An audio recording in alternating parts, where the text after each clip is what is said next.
दुनिया के कुछ राज ऐसे हैं जो समय के साथ पुराने तो होते गए, लेकिन उनका जवाब आज तक नहीं मिला। कभी एक ऐसी किताब जो एक अजीबोगरीब भाषा में लिखी गई जो आज तक किसी को समझ नहीं आई, और समंदर में एक ऐसा कंप्यूटर मिला जो हजारों साल पुराना हो, और कभी ऐसे पत्थर जो इंसान की समझ से परे हैं। तो सवाल ये है, क्या ये सब सिर्फ इतिहास की गलतियां हैं, या फिर एक ऐसा सच जिसे इंसान समझने के लिए तैयार ही नहीं? आज हम चलेंगे एक ऐसे सफर पर जहां हम दुनिया के सबसे रहस्यमय राजों को एक्सप्लोर करेंगे, ऐसी चीजें जिनका जवाब आज तक किसी के पास नहीं। दोस्तों, अगर आपने अभी तक हमारे इस चैनल को सब्सक्राइब नहीं किया है तो जरूर सब्सक्राइब कर लें, क्योंकि आपके एक सब्सक्राइब से हमें बहुत मोटिवेशन मिलता है और हम आपके लिए ऐसी और वीडियोस बनाते रहेंगे। तो चलिए शुरू करते हैं पहले रहस्यमय राज से, जो है वॉयनेज मैन्युस्क्रिप्ट। एक ऐसी किताब जिसमें दुनिया के नियम ही उल्टे लगते हैं। सोचो, तुम्हें एक किताब मिलती है जो एक अननोन लैंग्वेज में लिखी हो, जिसमें अजीबोगरीब पौधों की तस्वीरें बनाई गई हों, और जिसका मतलब समझने की कोशिश में दुनिया के जाने माने साइंटिस्ट्स भी फेल हो गए हों। यही है वॉयनेज मैन्युस्क्रिप्ट, दुनिया की सबसे रहस्यमय किताब। 1912 में एक रेयर बुक्स डीलर विल्फ्रेड वॉयनेज को यह किताब इटली के एक पुराने मोनेस्ट्री से मिली थी। इस किताब के अंदर 240 से ज्यादा पेज हैं, पर आज भी कुछ पेज मिसिंग हैं। रेडियोकार्बन डेटिंग के बाद साइंटिस्ट्स ने कंफर्म किया कि यह किताब साल 1400 से 1440 के बीच लिखी गई थी, यानी लगभग 600 साल पुरानी है। पर असली रहस्य शुरू होता है इसके कंटेंट से। आखिर किताब के अंदर क्या है, आइए जानते हैं। हर पेज पर एक अननोन स्क्रिप्ट लिखा हुआ है। ये लैंग्वेज दुनिया के किसी भी कल्चर, किसी भी सिविलाइजेशन से मैच नहीं करती। इसमें ऐसे सिंबल्स और अल्फाबेट्स हैं जो इंसान ने कभी पहले नहीं देखे, और तस्वीरें कुछ अजीब और अनोखे पौधों की बनाई गई हैं जो रियलिटी में कहीं मौजूद ही नहीं। कुछ पेजेस पर एस्ट्रोलॉजिकल डायग्राम्स हैं, ऐसे स्टार्स और गैलेक्सीज जो मिडीवल यूरोप के लोग जानते ही नहीं थे।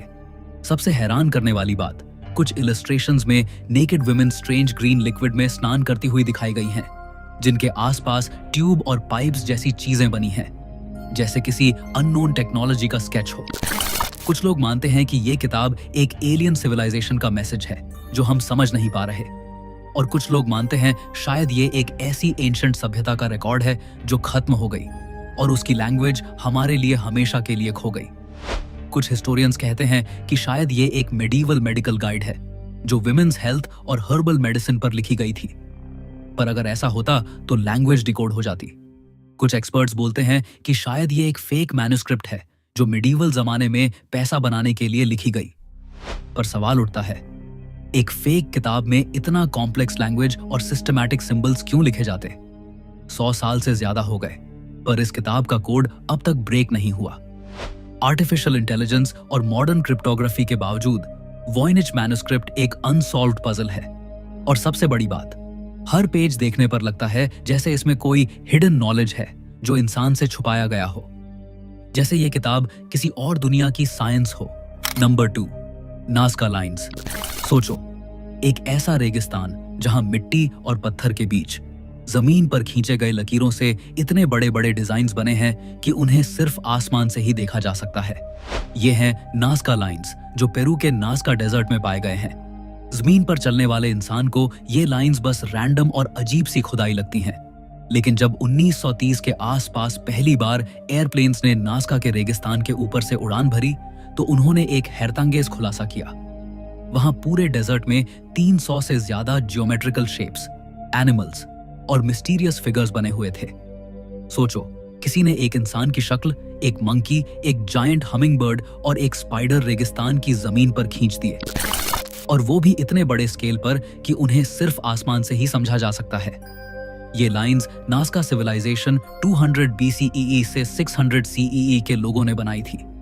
रेगिस्तान की अपर लेयर एक तरह की रेडिश ब्राउन मिट्टी से भरी है। अगर इस लेयर को हटा दिया जाए तो नीचे से एक हल्का ग्रे व्हाइट सरफेस निकलता है। नाज़का के लोगों ने इसी सरफेस को एक्सपोज करके लाइंस बनाई। लेकिन सवाल यह है, इतने बड़े और परफेक्ट डिजाइन्स उन्होंने बनाए कैसे? उस टाइम कोई ड्रोन नहीं था, कोई एयरप्लेन नहीं था। जमीन पर खड़े होकर इंसान को कभी समझ ही नहीं आता कि पूरा डिजाइन क्या बन रहा है। कई स्कॉलर्स कहते हैं कि नाज़का लाइंस एक तरह का एस्ट्रोनॉमिकल कैलेंडर थी। ये फिगर्स स्टार्स, कॉन्स्टलेशंस और सोल्स्टिस के टाइम अलाइन होते हैं। मतलब शायद उनका रिलेशन आसमान के तारे और प्लैनेटरी साइकिल्स से था। एक थ्योरी के मुताबिक ये लाइंस एक तरह की सेरेमोनियल पाथवेज थी। मतलब लोग इन पर चलकर रिचुअल्स करते थे, शायद पानी के लिए प्रेयर्स, क्योंकि नाज़का एक बहुत सूखा एरिया है।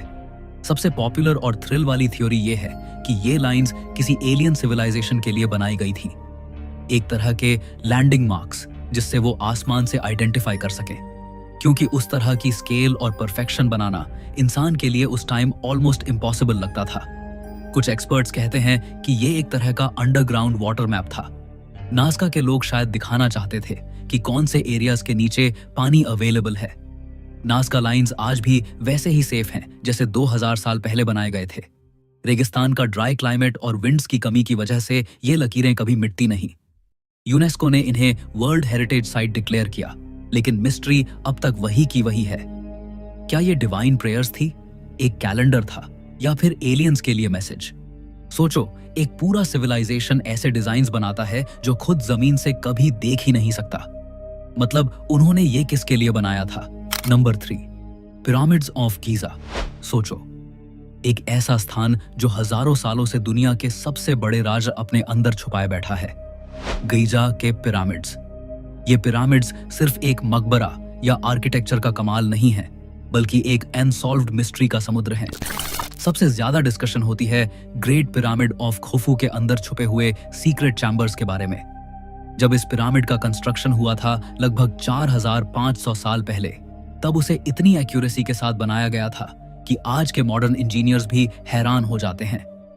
2017 में एक scientific project scan pyramids mission ने एक ऐसा डिस्कवरी किया जिसमें म्योन रेडियोग्राफी टेक्निक का यूज हुआ। ये एक तरह की कॉस्मिक रे इमेजिंग है जो वॉल्स के अंदर छुपे स्पेसेस को डिटेक्ट करती है। और तब साइंटिस्ट्स ने कंफर्म किया कि खुफू के पिरामिड के अंदर एक बड़ा हिडन वॉइड एग्जिस्ट करता है, लगभग एक कमर्शियल एयरप्लेन जितना लंबा। अब सवाल उठता है, ये चैम्बर किस काम का था? कुछ लोग कहते हैं कि ये एक कंस्ट्रक्शन कॉरिडोर था जो पिरामिड बनाते वक्त इस्तेमाल हुआ और बाद में सील कर दिया गया। दूसरे रिसर्चर्स मानते हैं कि ये एक रॉयल बरियल चैम्बर हो सकता है जिसमें अभी तक किसी को घुसने का मौका नहीं मिला। और कुछ थ्योरिस्ट्स का मानना है कि ये चैम्बर एंशिएंट टेक्नोलॉजी या फराओ के खजाने का सीक्रेट वॉल्ट हो सकता है। और मिस्ट्री और गहरी तब हो जाती है जब ये पता चलता है कि पिरामिड के अंदर आज तक ऐसे नैरो शाफ्ट्स और कॉरिडोर्स भी हैं जिनका पर्पज किसी को समझ नहीं आया। जैसे एक शाफ्ट डायरेक्टली स्टार्स की अलाइनमेंट में बना हुआ है, जो इस बात की तरफ इशारा करता है कि इजिप्शियंस का एस्ट्रोनॉमी और आफ्टर लाइफ के साथ गहरा कनेक्शन था। पिरामिड्स के अंदर के चैम्बर्स का राज अभी तक पूरी तरह सॉल्व नहीं हुआ। आज भी वहां एक्सपेरिमेंट्स और स्कैनिंग चल रही है, लेकिन अंदर फिजिकली एंटर करने की परमिशन नहीं दी जाती क्योंकि वो स्ट्रक्चर डिस्टर्ब हो सकता है। सोचो, अगर एक दिन ये चैम्बर्स ओपन हो गए तो क्या हमें एक खजाना मिलेगा, या फिर ऐसी नॉलेज जो इंसान की हिस्ट्री को हमेशा के लिए बदल दे? पिरामिड्स के अंदर छुपा ये सीक्रेट चैम्बर अभी भी दुनिया का एक ऐसा राज है जो हर जनरेशन को चैलेंज करता है। Number 4, Easter Island Moai statues. Pacific Ocean के बीच एक छोटा सा आइलैंड है ईस्टर आइलैंड, और यहीं खड़े हैं वो अजीब और बड़े बड़े मोआई स्टैच्यूज जिन्हें देखकर हर इंसान हैरान रह जाता है। वहां जमीन पर 13 फीट से लेकर 30 फीट तक के पत्थर के इंसान जैसे चेहरे खड़े हैं। कुछ का वेट 80 टन तक है, और ये सब स्टोन टूल्स से बनाए गए थे। मतलब ना कोई मशीन ना आयरन, सिर्फ प्रिमिटिव टूल्स। सबसे बड़ी दिक्कत यह है कि इतने बड़े पत्थर काटकर उन्हें माउंटेन के क्वेरी से लेकर किलोमीटरों दूर तक कैसे ले जाए गए। वहां के लोकल्स कहते हैं कि स्टैच्यूज चलकर अपने आप जगह तक गए। ये बात सुनने में अजीब लगती है, लेकिन इसी वजह से मोआई स्टैच्यूज और भी ज्यादा मिस्टीरियस हो जाते हैं। कुछ आर्कियोलॉजिस्ट्स कहते हैं कि शायद वो लोग रोप्स और वुडन लॉग्स से खींच कर लाए होंगे, लेकिन प्रैक्टिकल एक्सपेरिमेंट्स करने के बाद भी आज के मॉडर्न लोग इन्हें मूव करने में स्ट्रगल करते हैं। फिर एंशिएंट आइलैंडर्स ने ये कैसे किया होगा? दूसरा बड़ा सवाल है, ये स्टैच्यूज बने क्यों? कुछ लोग कहते हैं कि ये एंसेस्टर्स की स्पिरिचुअल गार्डियंस हैं जो आइलैंड की रक्षा करते हैं। दूसरे कहते हैं कि ये पावर और अथॉरिटी दिखाने का एक तरीका था। और कुछ थ्योरीज ये भी कहती हैं कि शायद ये एक लॉस्ट सिविलाइजेशन का हिस्सा थे जो एडवांस थी और अपने साथ अपना नॉलेज लेकर गई। और भी डरावनी बात यह है कि रिसर्चर्स कहते हैं इन स्टैच्यूज के नीचे पूरे बॉडीज भी हैं, सिर्फ हेड्स नहीं। जमीन के अंदर दबे हुए बड़े टॉर्सो पार्ट्स भी मिलते हैं जो बताते हैं कि स्टैच्यूज असल में इंसान के पूरे शरीर का रिप्रेजेंटेशन थे। मतलब सेंचुरीज तक लोग समझते रहे कि ये सिर्फ बड़े हेड्स हैं, लेकिन सच और भी गहरा निकला। रात के वक्त जब हवा तेज चलती है और समुद्र की लहरों की आवाज आती है, मोआई स्टैच्यूज एकदम जिंदा जैसे लगते हैं, जैसे वो अपनी आंखों से तुम्हें घूर रहे हों। Number 5, Bermuda triangle. Atlantic ocean के एक हिस्सों में एक ऐसा ट्रायंगुलर एरिया है जिसे बरमूडा ट्रायंगल या डेविल्स ट्रायंगल कहा जाता है। इसके 3 पॉइंट्स हैं, फ्लोरिडा, बरमूडा और प्यूर्टो रिको, और इन तीनों पॉइंट्स को मिला दो तो बनता है एक विशाल समुद्री त्रिकोण जिसमें कई जहाजों और हवाई जहाजों ने बिना किसी निशान के गायब होकर दुनिया को हमेशा हैरान कर दिया। सबसे ज्यादा मशहूर केस 1945 में हुआ था, flight 918। 5 American navy bombers training mission के लिए निकले थे। कम्युनिकेशन में उन्होंने बोला कि कंपास काम नहीं कर रहा, डायरेक्शन क्लियर नहीं हो रही। फिर कुछ घंटों बाद उनका कांटेक्ट डिस्कनेक्ट हो गया और उन सब के प्लेन्स बिना किसी ट्रेस के वैनिश हो गए। और सबसे हैरानी की बात, उन्हें ढूंढने जो रेस्क्यू टीम गई थी वो प्लेन भी वहीं गायब हो गए। सिर्फ प्लेन्स ही नहीं बल्कि अनेक शिप्स भी यहां से वैनिश हो चुके हैं। यूएसएस साइक्लोप्स एक बहुत बड़ा नेवी शिप जिसमें 300 से ज्यादा लोग थे बिना किसी एसओएस सिग्नल के बरमूडा ट्रायंगल में खो गया। न तो कोई शिपरेक मिला, न कोई डेड बॉडी, बस एक पूरा का पूरा शिप हवा में गायब हो गया। कुछ साइंटिस्ट्स कहते हैं कि यहाँ के मैग्नेटिक फील्ड्स कंपास और नेविगेशन इंस्ट्रूमेंट्स को डिस्टर्ब कर देते हैं। Methane gas hydrates. Ocean floor के नीचे से मीथेन गैस निकलती है जो पानी का डेंसिटी चेंज कर देती है और शिप्स आसानी से डूब जाते हैं। कुछ थ्योरिस्ट्स मानते हैं कि यह एरिया एक एलियन बेस है जहां से वे इंसानों को अपने एक्सपेरिमेंट्स के लिए ले जाते हैं। एक और थ्योरी यह कहती है कि बरमूडा ट्रायंगल एक प्राचीन लॉस्ट सिटी अटलांटिस की एडवांस टेक्नोलॉजी के ऊपर है जो अभी भी एक्टिव है। हजारों इन्वेस्टिगेशंस के बाद भी बरमूडा ट्रायंगल का असली राज अभी तक खुला नहीं। कई एक्सपर्ट्स कहते हैं कि यह सब बस नेचुरल एक्सप्लेनेशंस हैं, लेकिन सच यह है जितने भी केस यहाँ रिपोर्ट हुए हैं उनका पूरा पूरा जवाब किसी के पास नहीं है। Number 6, shroud of Turin.